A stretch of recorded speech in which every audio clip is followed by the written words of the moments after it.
Now, if you ever have a question about what's on the timeline, just ask. That's fine. There's not a problem. We're happy to answer questions. Now, again, when delegates seek to be recognized, they'll be using the raise their hand function. Again, if you click on managing participants, delegates, can you go ahead and raise your hands? If you see over here, each person, United States, can you raise your hand? There we go. Everybody's raised their hands. Down here on the left-hand side, what you'll see as a delegate is a little bar that says raise hand. That will show up. And so that's how we're going to go ahead and raise our hands. Okay. Now, if the chair is asking for motions and you make your motion, and so let's say Afghanistan makes a motion. When I say that motion is in order, Afghanistan should lower her hand. There's a button that you'll see where Afghanistan can lower her hand. If Peru makes a motion and then I say that motion is in order, she can put her hand down now. Right? So you want to make sure that you lower your hands in the same way that you would lower placards as well. There will also be a rapporteur in each of these committees. The rapporteur's job is primarily going to be to help the chairs out, but also to help the delegates. So delegates can message the rapporteur through Discord, which we're going to talk about a little bit later, in the text channel in Discord. The reason you would want to contact the rapporteur is if something is going on that's making it difficult for you to participate in the committee, not a technical issue, but something having to do with participation. United States raised their hand. Vicky, did you want to say something? Sorry. No problem. Can you repeat that? I think I lost you for a moment there. You lost me as far as? You went. My signal was bad. Oh, okay. I'm sorry. Okay. There's a perfect example. Right? Is that what you were doing? No, I actually lost signal. Okay, so that would be an example where you could send the rapporteur a message and say, I didn't hear the last motions that were made. Anything that's going to interfere with your ability to participate as a delegate, if it's just a temporary thing, you can just contact them. Any concerns having to do with the functioning of the committee. Or if for some reason you need to leave the room, right? You can just tell the rapporteur, message the rapporteur and say, hey, I have to leave the room, I'll be back. The rapporteur might send you a message back saying, let me know when you're back in the room. And then the rapporteur will notify the chair, hey, whichever country you're representing isn't in the room right now. Be patient, though, because the rapporteur is going to be dealing with other delegates as well. They may not get back to you right away. There will also be a host in the UNSC. Now, the host is something new to the Model UN. The host, of which we have many people here, our hosts, they're our technical experts. They're familiar with Zoom. They're familiar with Discord on multiple devices.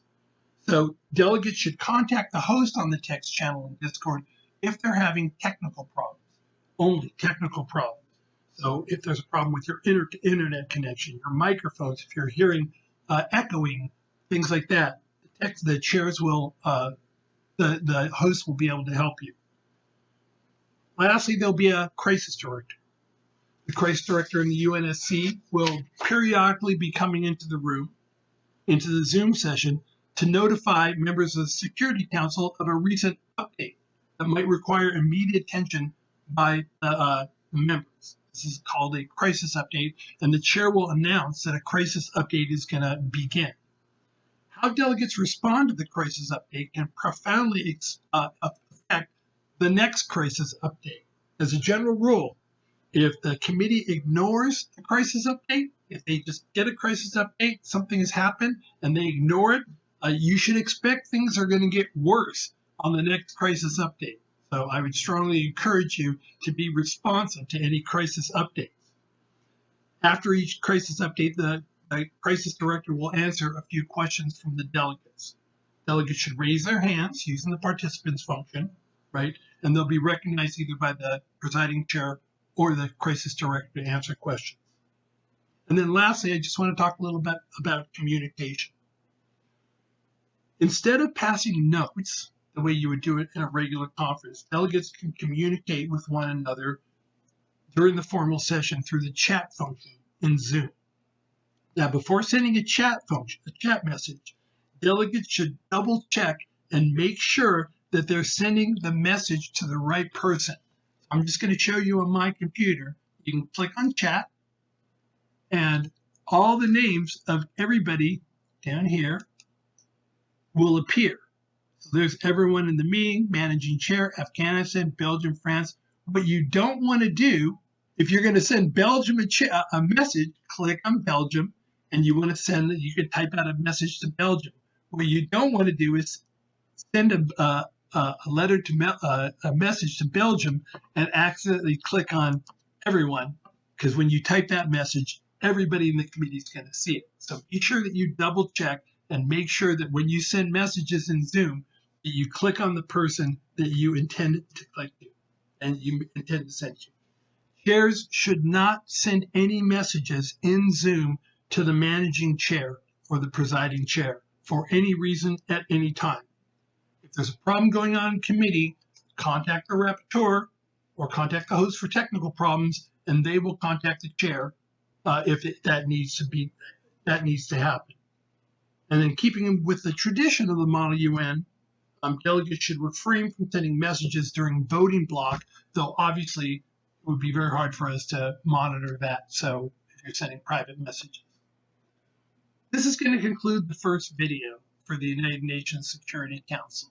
We'll continue talking about Discord and UNSC specifics in a moment. So let me get the staff and everybody back.